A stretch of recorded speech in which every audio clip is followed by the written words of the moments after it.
Hey guys, you've joined us live at Moneycontrol. I'm Manisha Gupta, and it's a record high in case of gold prices in the global markets and the Indian markets as well. The prices have been just running on the higher side, and the volatility has been huge as well. I mean, on a daily basis, we are looking at $30 to $50 of a move, and today, even as the dollar index is trading at a one-month highs, most of the international markets are shut because of Easter Monday. But even with that, the gold prices not have just gained to newer highs, but are holding, sustaining those highs as well. Let's ask Mr. Surendra Mehta of IBJA on where the gold prices are headed and what is the expectation in sense of demand from here. Mr. Mehta, hi, thank you so much for joining us. Another all-time highs, and the markets perhaps were anticipating it with the way we closed on Friday. How are you looking at these current prices? What do you think is leading to this surge?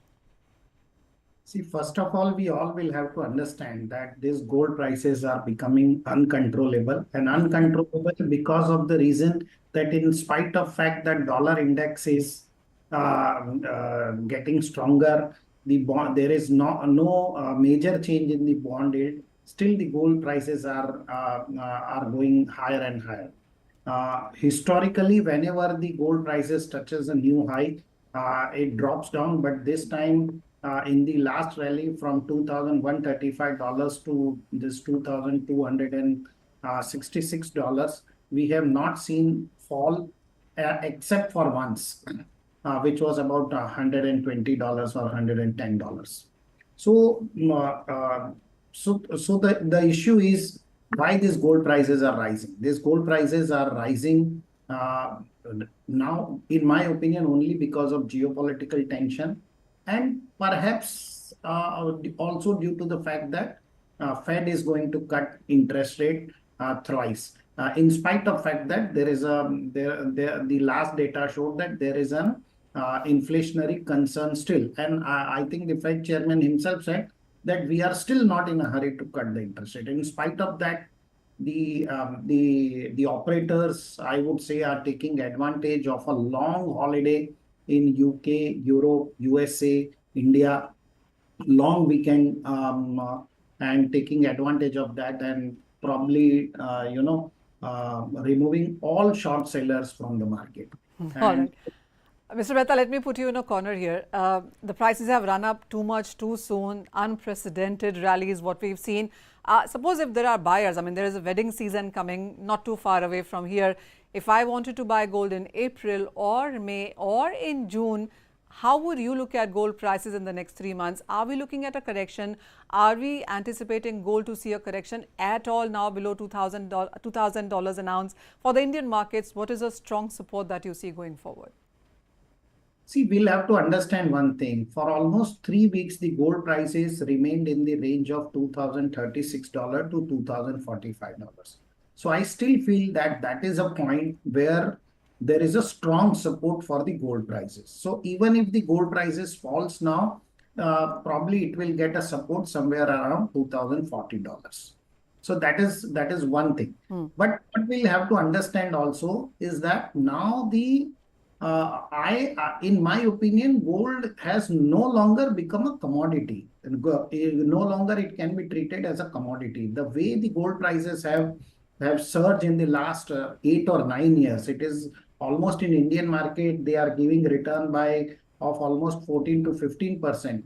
Can we still treat something as a commodity which crosses the inflation on a year-to-year basis constantly for 9 years? In my opinion, it has become an investment asset. And in Indian language, I can say that it has become an asset of a man's and now no longer an asset of a woman. So it will have a store value in the cupboard of mine instead of cupboard of my wife. So, all right. So are you telling your wife not to wear gold ornaments anymore? See, probably I will have to tell her if the gold prices keeps rising like this. If she is there would be a security concern. If she is wearing a 50-gram chain, it would cost about, if it is going to cost about 5 lakhs rupees or 4 lakhs rupees, I will have to stop her that don't wear, we'll put this in the locker. And my another concern is when it becomes an investment item, the price will surge more faster than what we have seen in the past so many years. So that is a bigger concern, and I'm telling you, these jewelers are going to be in deep trouble because of all these things. The farmers will not be able to buy, or if at all they are able to buy, it will be less carriage or less quantity of the jewelry, and which will have a cascading effect on the big manufacturers. So eventually some of the jewelers can land into a big financial trouble.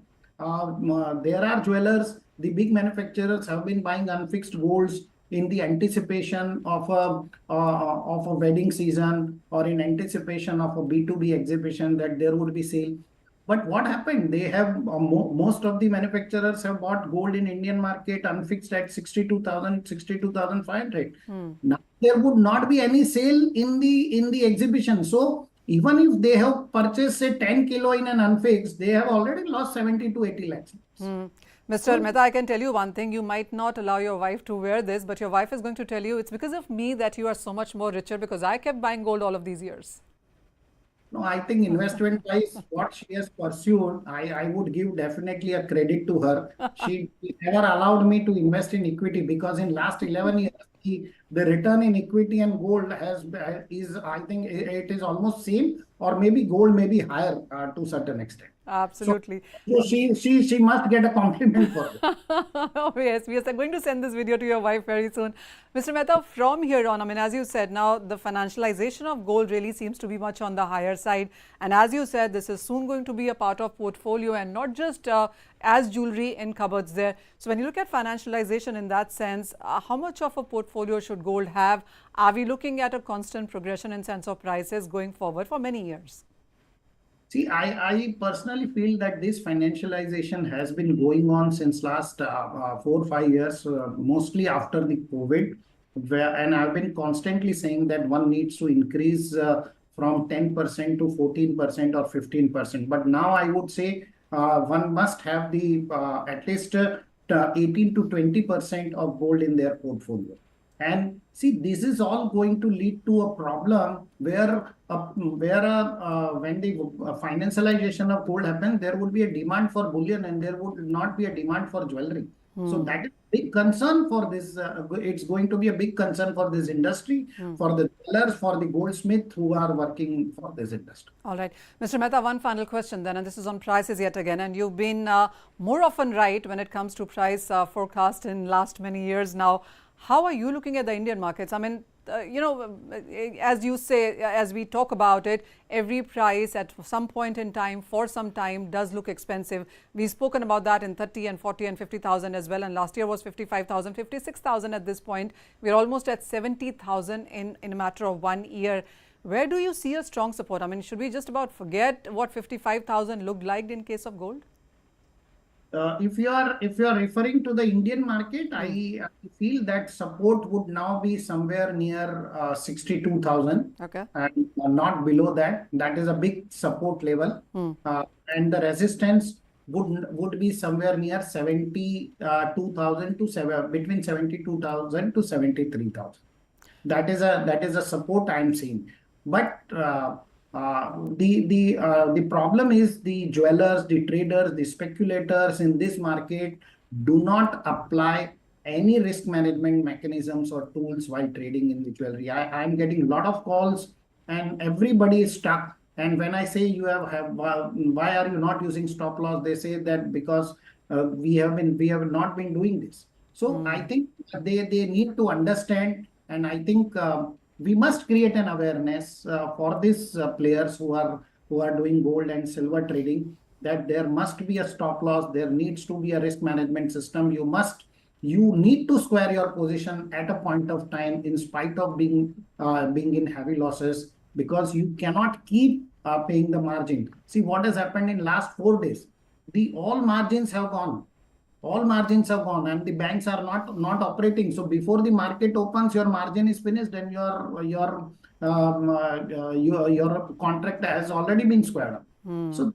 So this kind of situation one needs to understand. Lot of people are telling me that we need to close commodity exchange in India so that the gold prices does not become volatile. They even don't know that these prices, we are not price setters. Right. The indicator is some other country. So there is very poor knowledge, Manisha, as far as this gold pricing is concerned in India, especially amongst the jewelers and speculators.